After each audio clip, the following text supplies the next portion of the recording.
محبت کا. اچھا، اس میں واحد امت ہے یہ کہ جسے رسول سے اتنی محبت ہے. کسی امت میں اپنے رسول سے محبت کا تذکرہ نہیں، غیر معمولی محبت. اور ایسی اطاعت کا بھی معاملہ ہے. محبت کا تو یہ ہے کہ اگر اللہ اور رسول سے زیادہ کوئی چیز تمہیں محبوب ہے تو پھر عذاب کا انتظار کرو. فتربصوا حتی یأتی اللہ بأمرہ، انتظار کرو کہ اللہ کی عذاب آئے. تو محبت کے سلسلے میں تو بہت سی روایتیں بھی ہیں، حدیثیں بھی ہیں. بخاری کی حدیث بھی پڑھی ہے، آپ نے سنی ہے کہ گویا اگر اولاد سے، ماں باپ سے، دنیا کے تمام دنیا کے لوگوں سے زیادہ محبت مجھ سے نہیں ہے تو لا یؤمن، تمہارا ایمان مکمل نہیں. حضرت عمر رضی اللہ تعالیٰ نے ایک بار کہا کہ یا رسول اللہ، مجھے محبت تو ہے آپ سے، ماں باپ سے بھی زیادہ ہے، اولاد سے بھی زیادہ ہے، لیکن جان سے زیادہ نہیں. تو آپ نے فرمایا کہ عمر، ابھی تمہارا ایمان مکمل نہیں ہوا.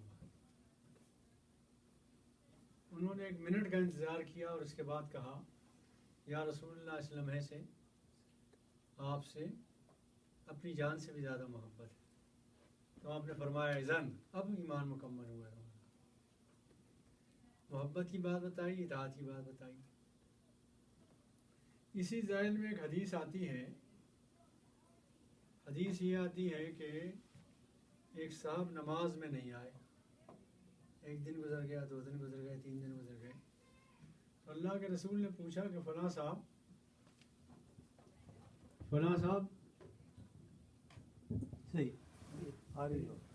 نماز میں نہیں آ رہے ہیں. تو کسی نے بتایا یا رسول اللہ بہت بیمار ہیں. تو آپ نے کہا پھر عیادت کے لیے، بیمار پرسی کے لیے چلیں گے. تو صحابہ کے ساتھ آپ اس بیمار پرسی کے لیے گئے. اس کے گھر جب پہنچے تو دیکھا کہ وہ سوکھ کر لاغر ہو گیا ہے، رنگ پیلا پڑ گیا ہے، سوکھ گیا ہے، فکر مند ہے، بہت پریشان ہے. آپ نے پوچھا کہ کیا بیماری ہے؟ کہا یا رسول اللہ، نہ کوئی زکام ہے، نہ بخار ہے، نہ کوئی بیماری ہے، ایک فکر نے پریشان کر رکھا ہے. ایک فکر ہے جو لگی ہوئی ہے ذہن کو. تو آپ نے پوچھا فکر کیا ہے؟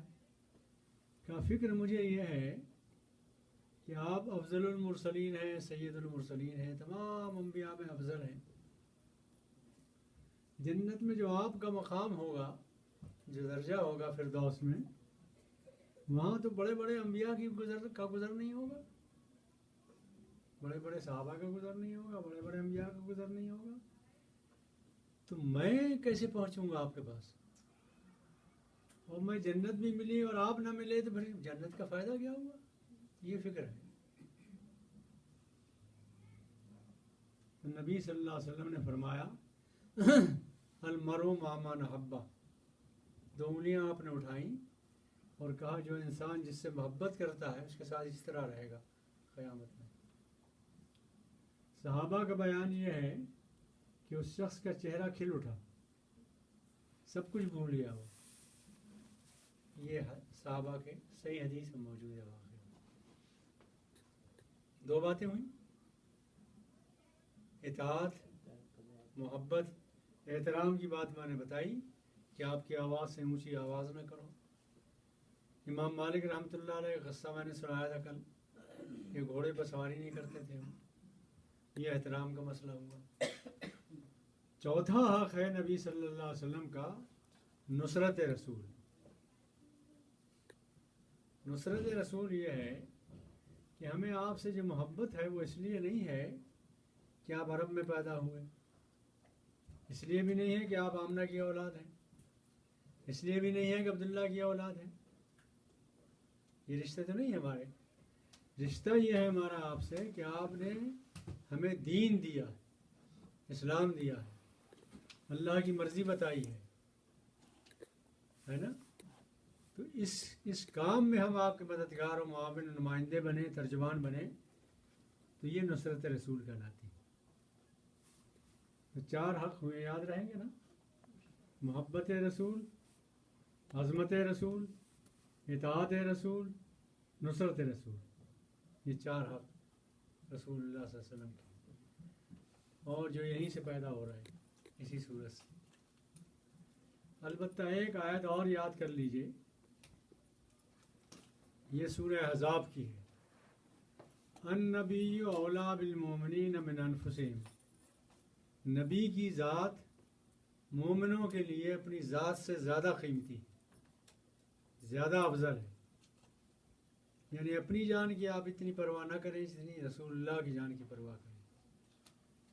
اس کو دوسرے لفظوں میں یوں کہیے کہ ہماری جان پر، ہماری جسم و جان پر اللہ کے رسول کا جتنا حق ہے اتنا ہمارا بھی نہیں ہے۔ اس سلسلے میں شاہ ولی اللہ نے ایک بات لکھی ہے اور اس کو کوٹ کیا ہے تفسیر عثمانی میں مولانا شبیر احمد عثمانی نے۔ شاہ ولی اللہ کا قول ہے، قول یہ ہے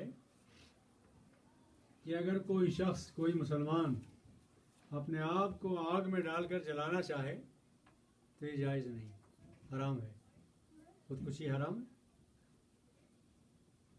لیکن اگر اللہ کے رسول کہیں کسی سے کہ کود پڑو آگ میں تو کودنا واجب ہو جائے گا۔ ہماری جان پر ہمارا حق اتنا نہیں ہے جتنا اللہ کے رسول کا حق ہے۔ یہ مولانا شاہ ولی اللہ رحمۃ اللہ علیہ نے لکھا۔ ان چاروں باتوں کے بعد اب یہ آیت آتی ہے، ان الذین ینادونک من وراء الحجرات اکثرهم لا یعقلون۔ بعض نئے بدو، نئے ایمان لانے والے، اور کچھ قبیلے وہ بھی تھے جو بغیر لڑے ایمان لے آئے تھے، تو وہ ان کے جو لوگ آتے تھے وہ احسان جتاتے تھے رسول اللہ پر، ان گھڑ بھی تھے، تربیت بھی نہیں ہوئی تھی، تو وہ جس وقت بھی آتے تھے آوازیں لگاتے تھے رسول اللہ کے حجروں پر کہ سب سے چیزوں سے فارغ ہو کر ہماری طرف آئیں، دین بتانے والے ہیں تو کیا ضروری ہے بھائی کہ ہمیں انتظار کرنا پڑے، وقت پہ لگانا پڑے۔ اچھا، یہ ذہن اب بھی ہے موجود، دین کی چیز مفت ملنی چاہیے، ہے نا؟ دین کی تعلیم مفت ملنی چاہیے، یا کم سے کم قیمت میں ملنی چاہیے، یا کم سے کم وقت ہو اس کی۔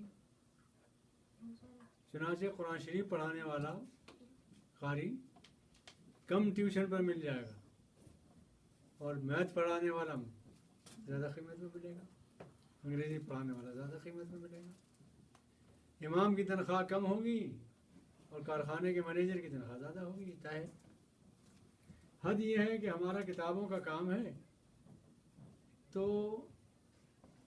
جو کتابیں خریدنے آتے ہیں وہ کہتے ہیں بھائی کمیشن دیجئے، 20%، 25%، کیا ہے 30-33 دیجئے، اور دینی کتاب ہے بھائی تو ثواب ملے گا آپ کو بھی، مفت دے دیجیے۔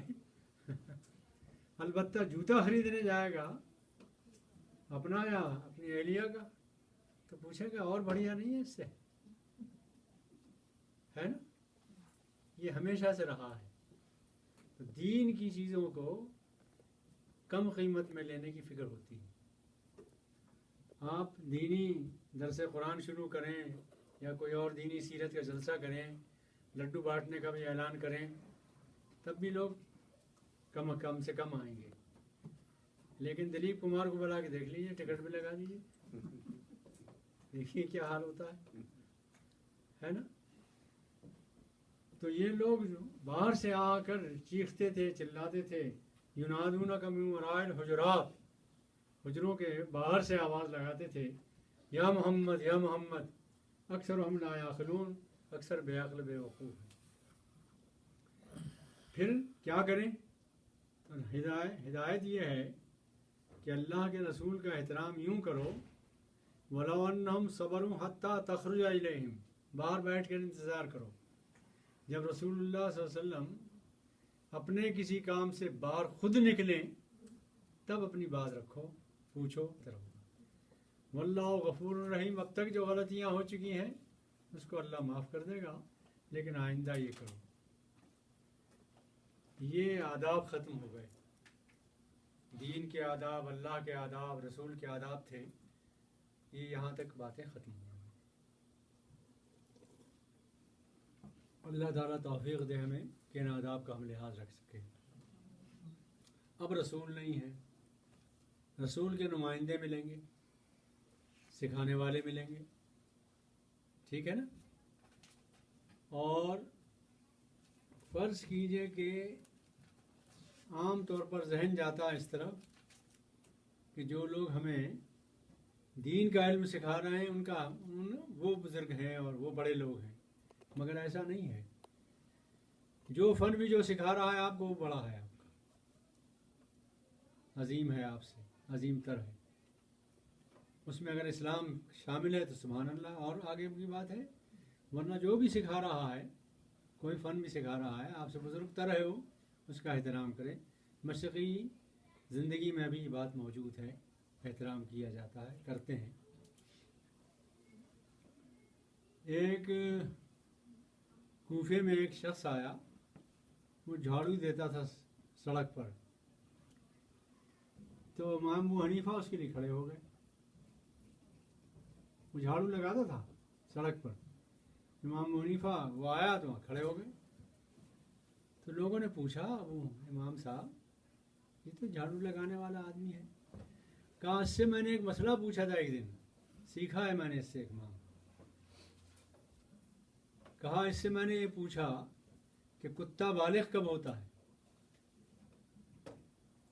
تو اس نے کہا ٹانگ اٹھا کے جب پیشاب کرنے لگے۔ یہ میں نے سیکھا اس سے، اس کی وجہ سے میں احترام کرتا ہوں اس کا۔ تو کوئی بھی چیز کسی سے سیکھیں تو اس کا ایک احترام ہوتا ہے، ایک مقام ہوتا ہے۔ اس ذیل میں یہ بات ذہن میں رکھنی چاہیے کہ جب محمد صلی اللہ علیہ وسلم ہماری سوسائٹی میں موجود نہیں ہے نا، کوئی ان کا نمائندہ ان کی حدیثیں سنا رہا ہو، ان کی تعلیمات سنا رہا ہو، تو اس مجلس کا بھی ادب ہے اور اس سنانے والے کا بھی ادب ہے۔ ذہن میں رہے گی نا بات؟ یہ نہیں کہ آواز سے آواز اونچی نہ کرو، تو رسول کی آواز تو اب نہیں آئے گی، فزیکلی کہاں آئے گی، لیکن رسول کی حدیث جو سنا رہا ہے وہ تو آواز ہے رسول کی۔ اس کی وجہ حدیث سننے کے بعد یہ نہ کہو کہ صاحب میری سمجھ میں تو یہ آتا ہے، میری سمجھ میں تو یہ آتا ہے، مجھے تو یہ اچھی بات معلوم ہوتی ہے۔ یہ کہنے کی گنجائش نہیں ہے۔ رسول نے جو کہہ دیا وہ آخری اتھارٹی، وہ آخری بات ہے، اسے تسلیم کرنا ہی کرنا ہے۔ واضح ہوئی نا بات؟ اتنی باتیں اگر ذہن میں رہیں تو پھر اب اگلی بات شروع ہوتی ہے۔ اگلی بات یہ شروع ہوئی ہے کہ تمہارے پاس کوئی بھی خبر آئے، خبر لانے والا اگر مشتبہ ہو یا اس میں گنجائش ہو شبے کی، تو جب تک تحقیق نہ کر لو، جب تک کوئی اقدام نہ کرو۔ فرض کیجئے ہمارا یہ ملک ہے امریکہ،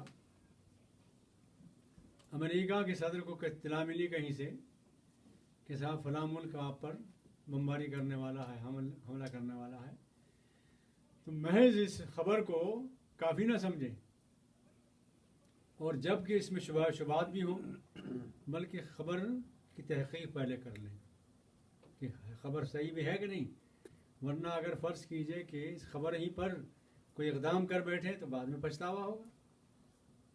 یہ ایک ہدایت رسول اللہ دی گئی۔ ہوا یہ تھا کہ بنو مسترق ایک قبیلہ تھا مدینے میں، یہ لوگ ایمان لے آئے تھے۔ ان کے سردار تھے نصر ابن حارث، وہ ایمان لائے، رسول اللہ کی دعوت انہوں نے قبول کی، پھر وہ گئے اور اس قبیلے کو رسول اللہ صلی اللہ علیہ وسلم نے فتح کر لیا۔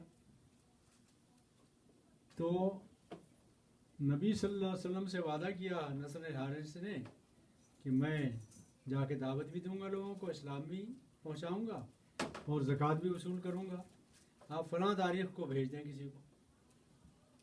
تو نبی صلی اللہ علیہ وسلم نے ایک صحابی ولید ابن عقبہ کو بھیجا زکوٰۃ وصول کرنے کے لیے۔ یہ قبیلہ ایمان لے آیا تھا بنو مستلق، لیکن جب یہ زکوٰۃ لینے وہاں پہنچے تو ادھر سے قبیلے کے لوگ استقبال کو نکل آئے۔ اس شخص کی، ولید ابن عقبہ کی اور اس قبیلے کی جنگ تھی، پہلے سے اختلاف تھے، جنگ ہو، دشمنی تھی۔ یہ انہوں نے دیکھا کہ اتنے لوگ نکل آئے ہیں، تو کہیں ایسا تو نہیں ہے کہ یہ مجھے قتل کر دیں؟ پرانی دشمنی میں ایمان تو میں اب لایا ہوں، فتح مکہ کے بعد ایمان لائے تھے۔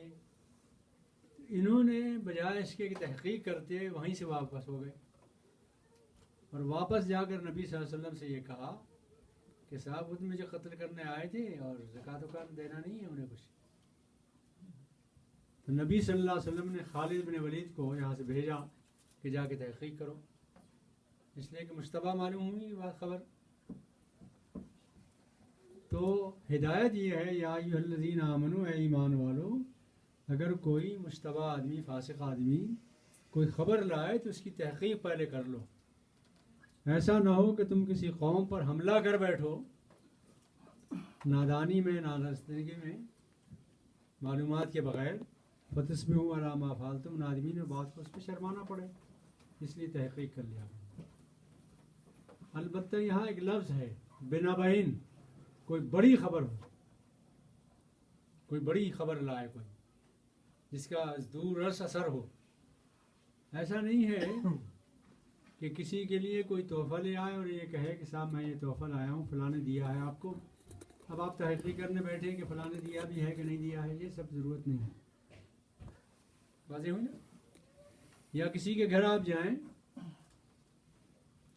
اور گھر کا کوئی ملازم آ کے آپ سے کہے کہ ہاں صاحب گھر میں آنے کی اجازت ہے، آ جائیے آپ، تو آپ کہیں نہیں پہلے میں تحقیق کر لوں، گھر والے کو بھیجو، یہ سب کرنے کی ضرورت نہیں۔ بنبئن، کوئی بڑی خبر ہو جس کے دور رس اثرات ہوں، تو اس میں یہ تحقیق ضروری ہے۔ جب یہ لوگ بنی مستلق پر حملہ کرنے خالد بن ولید گئے، بھیجا تھا، فوج بھیجی تھی رسول اللہ صلی اللہ علیہ وسلم نے، تو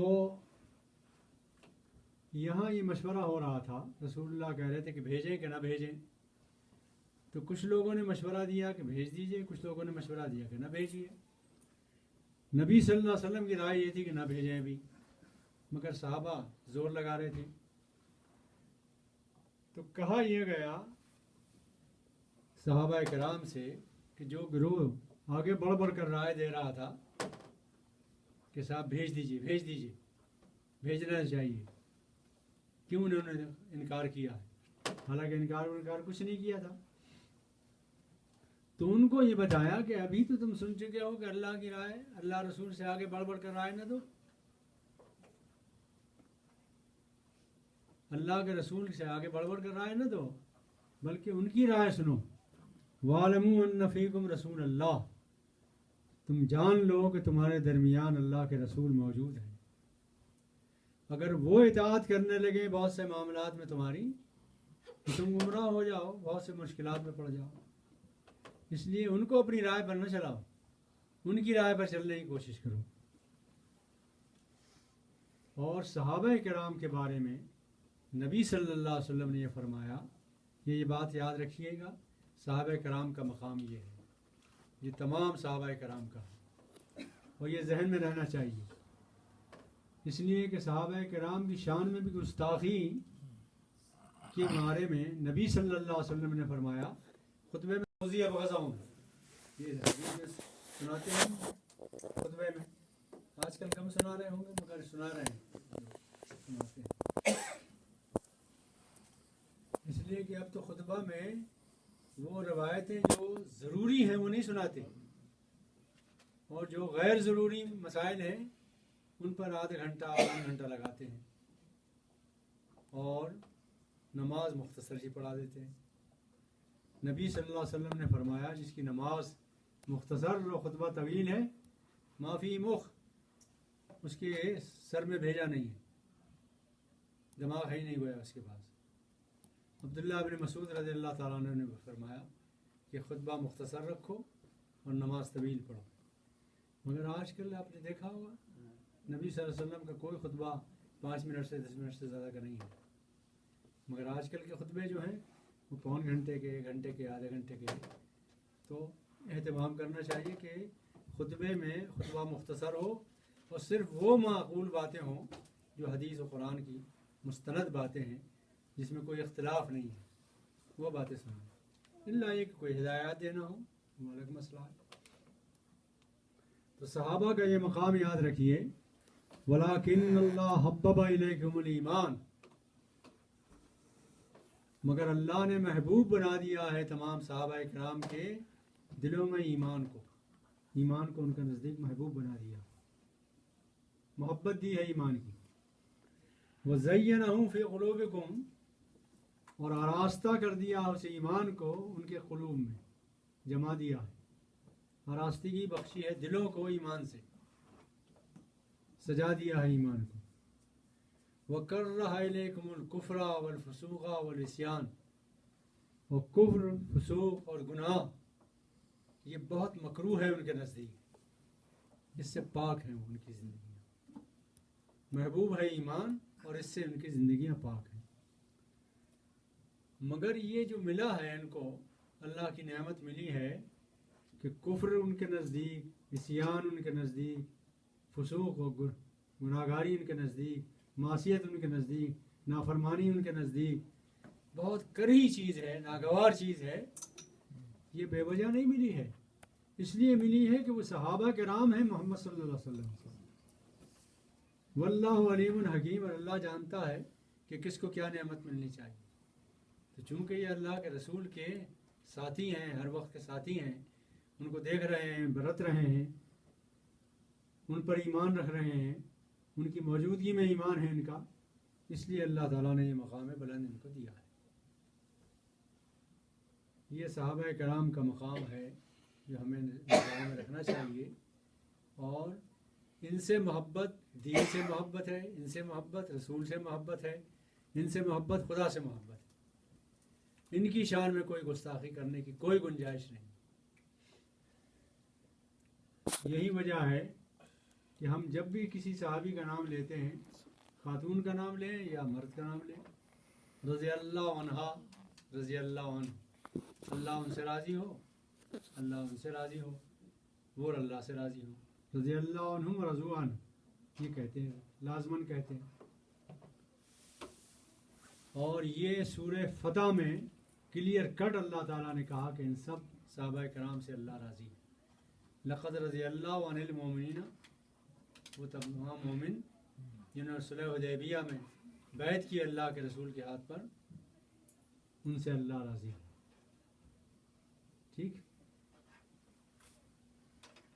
اس کے بعد پھر اللہ تعالیٰ نے ایک اور ضرورت کی چیز بتائی ہے، وَإِن طَائِفَتَانِ مِنَ الْمُؤْمِنِينَ اقْتَتَلُوا، یہ سب معاشرتی، سماجی اور اجتماعی زندگی کے آداب ہیں۔ اگر مسلمانوں کے دو گروہ کہیں خدا نخواستہ آپس میں لڑ پڑیں، لڑ جائیں، لڑے نہیں کہا، لڑ جائیں، لڑ پڑیں، اس لیے کہ مسلمان لڑتے نہیں آپس میں، کہیں لڑ جائیں، اور اس میں بھی طائفہ کا لفظ استعمال کیا اللہ نے، فرقہ کا لفظ استعمال نہیں کیا۔ طائفہ چھوٹے سے گروہ کو کہتے ہیں، کہیں اس طرح کی بات ہو جائے، لڑ پڑیں، مومنوں کو چاہیے کہ وہ آپس میں لڑیں نہیں، اخوت اختیار کریں۔ فاصلحوا بینہما، تو دونوں کے درمیان فوراً صلح کرا دو، دو طائفے ہوں، دو گروہ ہوں، دو فرد ہوں، اور اس ہدایت پر عمل کرنے کے مواقع آپ کے امریکہ میں اس وقت بہت زیادہ ہیں، صبح سے شام تک کئی فون آ جاتے ہیں، فلاں گھر میں میاں بیوی کی جنگ ہے، ذرا آپ تصفیہ کرا دیجیے، فلاں گھر میں یہ ہو گیا ہے، ایک صاحب فون کرتے ہیں کہ ہماری بہن کا اختلاف ہو گیا ہے شوہر سے، یہ کرا دے۔ تو یہ اس پر دوڑیے، آپ اس میں انتظار نہ کیجیے، لڑتے دیکھنا گوارا نہ کیجیے، فاصلحوا بین، آرڈر ہے، حکم ہے کہ فوراً صلح کراؤ ان کے درمیان. فَإِن بَغَتْ إِحْدَاهُمَا عَلَى الْأُخْرَىٰ، اب اگر ایک گروہ زیادتی کر رہا ہے دوسرے پر، تو یہ نہیں کہ یہ اب واپس لوٹ آئیں، وہ کہیں بھائی اب تم لڑو اللہ کے حوالے. فَإِن بَغَتْ إِحْدَاهُمَا عَلَى الْأُخْرَىٰ، اگر ایک زیادتی کر رہا ہے دوسرے پر، تو جس پر مظلوم پر زیادتی کی جا رہی ہے اس کا ساتھ دیں، آپ اس کا تعاون کریں، اس کی ہمت بندھائیں، نہ کرنے دیں زیادتی. فَإِن بَغَتْ إِحْدَاهُمَا عَلَى الْأُخْرَىٰ فَقَاتِلُوا الَّتِي تَبْغِي حَتَّىٰ تَفِيءَ إِلَىٰ أَمْرِ اللَّهِ، تو اس وقت تک اس سے جنگ کرو، طاقت آزماؤ اس سے، جب تک وہ اللہ کے احکام کی طرف رجوع نہ کر لے. یعنی اس سے دشمنی نہیں لو، بلکہ اس کو آمادہ کرو، اس طاقت کا استعمال کرو. یہ طاقت زبانی بھی ہو سکتی ہے، چند افراد کو ملا کر بھی ہو سکتی ہے، چند سمجھدار لوگوں کی مدد بھی ہو سکتی ہے، اس میں افہام و تفہیم بھی ہو سکتی ہے، قرآن کی آیتیں بھی سنائی جا سکتی ہیں، سب طاقت استعمال ہے. فَإِن فَاتَ فَأَصْلِحُوا بَيْنَهُمَا بِالْعَدْلِ، اب اگر فرض کیجئے کہ وہ جو گروہ نہیں مان رہا تھا وہ مان گیا، تو اب چونکہ وہ پہلے نہیں مان رہا تھا اب مانا ہے، تو آپ ایسا نہ کریں کہ اب تیرے ساتھ زیادتی ہوگی، تو مانا کیوں نہیں اتنے دن. بالعدل، انصاف کرو. پھر بھی اب دباؤ نہ ڈالو اس پر کہ تو نے 2 گھنٹے ہمارا خرچ کیے اور 2 دن خرچ کیے اور تو نے مانا نہیں، اس لیے تجھے یہ تاوان اور دینا پڑے گا. ایسا نہ کرو، بلکہ فاصلحوا بینہما بالعدل واقسطوا، اور انصاف سے کام لو. ان اللہ یحب المقسطین، اس لیے کہ اللہ تعالیٰ انصاف کرنے والوں کو پسند کرتا. یہ پوری بات سمجھ میں آ گئی؟ اور اس میں بھی کوتاہی کافی ہو رہی ہے ہمارے درمیان. 2 قومیں لڑیں، اور اس وقت دیکھیے قوموں کے درمیان بھی ہو رہی ہے، ملکوں کے درمیان بھی جنگ ہو رہی ہے. مسلمان ملکوں کا کام فریضہ کیا تھا وہ بھی اپنے نگاہ میں رکھیے، کوئی کسی کا پرسان حال نہیں ہے، نفسی کا عالم ہے وہاں بھی، اور نفسی کا عالم ہے معاشرے میں بھی. جو معاشرے ہیں چھوٹے پیمانے پر بھی وہی حال ہے ہمارا، بڑے پیمانے پر بھی وہی حال ہے، اور ملکوں کے سطح پر سوچیے تو وہاں بھی وہی حال ہے. انما المؤمنون اخوہ فاصلحوا بین اخویکم، مومن سب بھائی ہیں. فاصلحوا بین اخویکم، تو بھائیوں کے درمیان صلح رکھا کرو، صلح کرنے کی کوشش کرو. اگر مسجد میں یا کمیونٹی میں 2 خاندانوں میں جھگڑا ہے، 2 بھائیوں میں جھگڑا ہے، 2 بھائیوں میں بول چال نہیں ہے، یا اور کوئی اختلاف ہے، تو مسلمانوں کو یہ آرڈر ہے، حکم ہے کہ وہ آگے بڑھ کے صلح کرائیں. تماشا نہ دیکھیں، خاموش نہ بیٹھے رہیں، بلکہ آگے بڑھ کر صلح کرائیں، اس اختلاف کو دور کریں، محبت پیدا کرائیں، صلہ رحمی کی کوشش کریں، وغیرہ وغیرہ. واتقوا اللہ لعلکم ترحمون، اور یہ بات یاد رکھیے کہ اگر تم نے یہ کام نہیں کیا تو تمہارا دل تقوی سے خالی ہے. واتقوا اللہ، اللہ سے ڈرو. اگر متقی بن کر زندہ رہنا ہے، یا متقی بنے بغیر جنت نہیں ملے گی. اگر متقی بن کر زندہ رہنا ہے تو یہ عمل کرنا پڑے گا. واتقوا اللہ لعلکم ترحمون، تاکہ اللہ تعالیٰ تم پر رحم کرے. اور امت پر رحم جب ہی ہوگا جب متقی لوگ موجود ہوں. اور عذاب آتا ہے یا مصیبت آتی ہے تو پھر اس میں سب لوگ پس جاتے ہیں، سب پر مصیبت آ جاتی ہے. ہمارے پاس 2 دن اور ہے نا انشاءاللہ، تو 2 دن میں ہم نے 1 رکوع کر لیا، دوسرا رکوع انشاءاللہ کل کریں گے. یہ جو باتیں میں نے کہی ہیں اس میں کوئی بات پوچھنا ہو جو سمجھ میں نہ آئی ہو، واضح نہ ہوئی ہو، بڑی اہم باتیں ہیں جس صورت میں اللہ تعالیٰ نے بتائی ہیں. اور اجتماعی زندگی کے لیے تو یہ ایسے آداب ہیں اور ایسے قدرے ہیں اور ایسی اصولی ہدایتیں ہیں کہ اگر ان کی ہدایت پہ عمل ہو جائے تو سوسائٹی عجیب و غریب بن جائے. کوئی بات پوچھنا چاہیں آپ لوگوں کو بھی؟ جی ارشاد.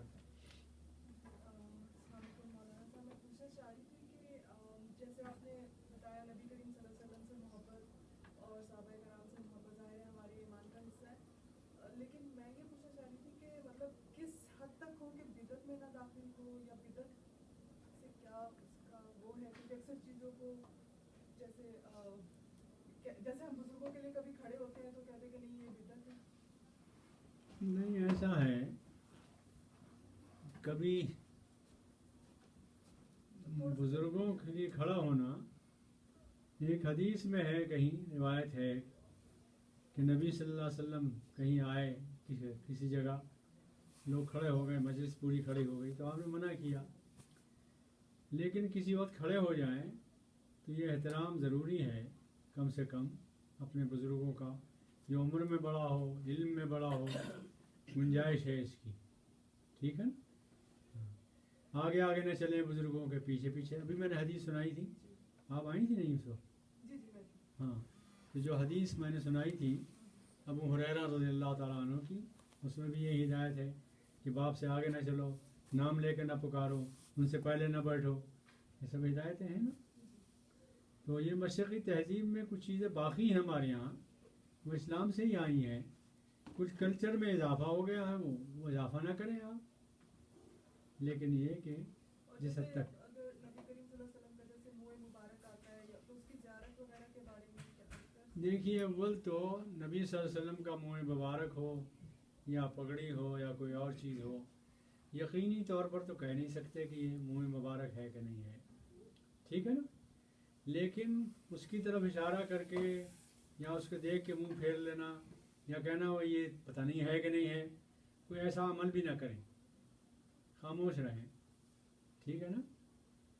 اور یہ بھی نہ سوچیں کہ بھائی یہ واقعی ہوگا اور چومنے چامنے لگیں، یہ بھی نہ کریں، یہ سب بھی نہیں کریں.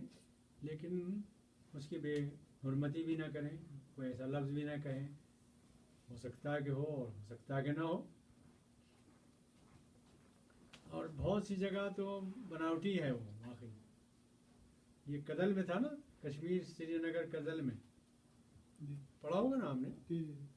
یہ شاستری جب زندہ تھا اس زمانے میں وہاں کچھ گڑبڑ ہوئی اور وہ ڈوب گیا، وہ منہ مبارک گر گیا کہیں ندی میں. شاستری جی گئے اور انہوں نے غوطہ خور لگائے، آخر کار وہ مل گیا، ندی سے مل گیا. یہ سمجھ میں آنے والی بات ہے. ایک بال گرا ندی میں، وہ کہاں سے مل جائے گا دوبارہ؟ اور لوگوں نے خوشی منانے شروع کر دی کہ شاستری جی نے بڑا کارنامہ انجام دیا، نکلوا دیا.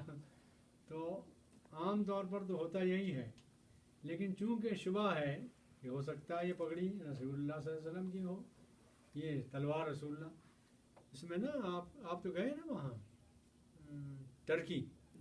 ٹرکی میں کچھ چیزیں موجود ہیں، حضرت علی رضی اللہ تعالیٰ عنہ کی بھی، رسول اللہ صلی اللہ علیہ وسلم کی بھی وہاں موجود ہے، جیسا کہ ہم نے تاریخ میں پڑھا ہے.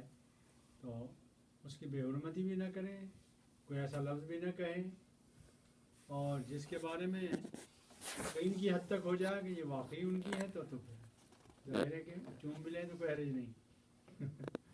لیکن یہ ہے کہ اتنے گرم ہے، منہ مبارک آ گیا ہوا ہے، اتنا تو کبھی پاکستان میں نہیں سنا. اچھا یہاں بھی آیا؟ بہت گرم شریف کا پروگرام رکھتی ہے اور سب سے پہلے اس کو منہ مبارک لاتے ہیں، اور ایک تشتی میں اوپر سے کوئی گلاس سا لگا ہوتا ہے. پتہ تو نہیں. پھر کہتے ہیں کہ اگر نہ کریں ان کو آگے نہ اس کو بوسہ دے تو برا مناتے ہیں، اگر پیچھے آگے بڑھے کہتے ہیں یہ بھابھی آ گیا. تو اس طرح کی پھر گوارا کر لیں، اتنا خاموش بھی رہے تبھی بہت بڑی گالی نہیں ہے یہ. وہ بھی کہتے ہیں. آپ اجمیر کبھی گئی ہیں؟ نہیں. وہاں سر پر گردن پکڑ پکڑ کے سجدہ کراتے ہیں نا. میں نہیں گیا وہاں آج تک. بہرحال احتیاط کریں اس میں. اصولی بات میں نے بتا دی آپ. بدعت کی تعریف کیا ہے؟ جی بدعت کی تعریف یہ ہے. ٹھیک، اچھا سوال کیا. بدعت کی تعریف کیا، یہ سوال ہے آپ کا. بدعت کی تعریف یہ ہے کہ نبی صلی اللہ علیہ وسلم کے دور میں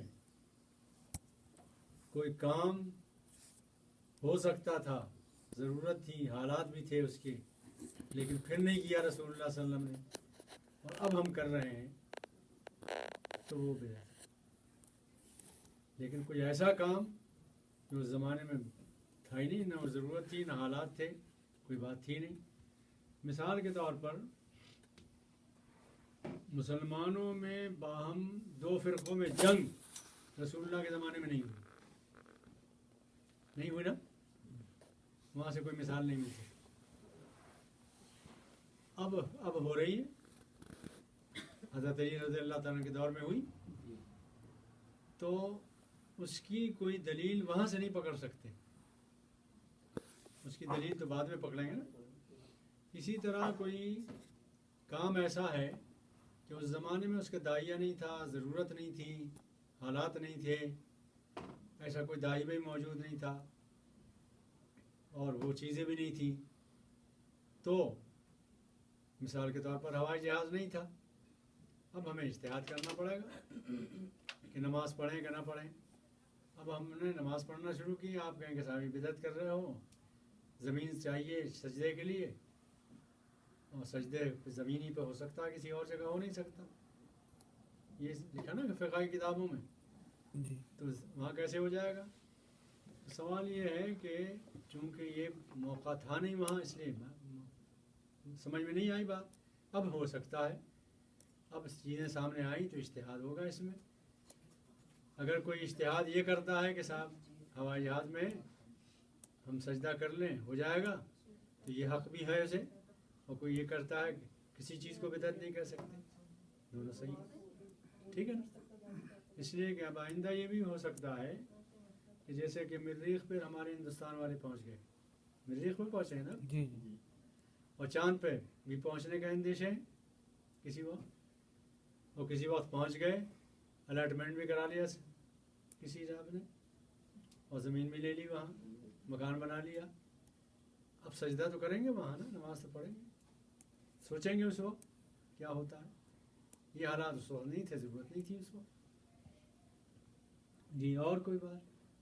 اگر آپ ضرورت کی شرط لگاتے ہیں بدعت میں تو وہ جائز ہو جاتی ہے، پھر بہت سی بدعتیں جائز ہو سکتی ہیں. مثال کے طور پر کون سی؟ ہمارے جو حضرات وہ عید میلاد کی محفل کرتے ہوں یا جلسے جلوس، میں نبی صلی اللہ علیہ وسلم پیدا ہوئے تھے نہیں، صحابہ کے سامنے نہیں پیدا ہوئے. میری بات سنیں، ہمارے یہاں صوفیوں کا سلسلہ، پیروں کا سلسلہ اس وقت شروع ہوا تھا کہ جب اسلامی حکومت قائم تھی، لوگوں میں اعمال کی کمی کی وجہ سے یہ ذکر و اذکار کی محفلیں صوفیہ کرام نے شروع کی. اب اس کی ضرورت تھی اس وقت، ہو سکتا ضرورت بھی ہو. اسی نقطہ نظر سے بہت سی چیزیں کچھ وہ حضرات اسی وجہ سے کہتے ہیں کہ اس سے محبت رسول بڑھتی ہے، اس سے یہ ہوتا ہے، یہ وہ ہوتا ہے. اس میں غلب تو ہو ہی جاتا ہے. جیسے کسی نے سماج شروع کیا. ہماری بات اصولی سمجھ لیجیے، اس کے بعد پھر آپ سوچتے رہیے. نبی صلی اللہ علیہ وسلم کے زمانے میں ذکر فکر تھا کہ نہیں؟ ذکر کی مجلسیں جمتی تھی، آپ نے جمائی تو کیا ہوا؟ کوئی حرج نہیں. البتہ آپ آنکھیں میچ کے اور حق کے نعرے لگائیں، یہ صحابہ نے نہیں کیا، آپ نے لگائیں، اتنی بات ہے.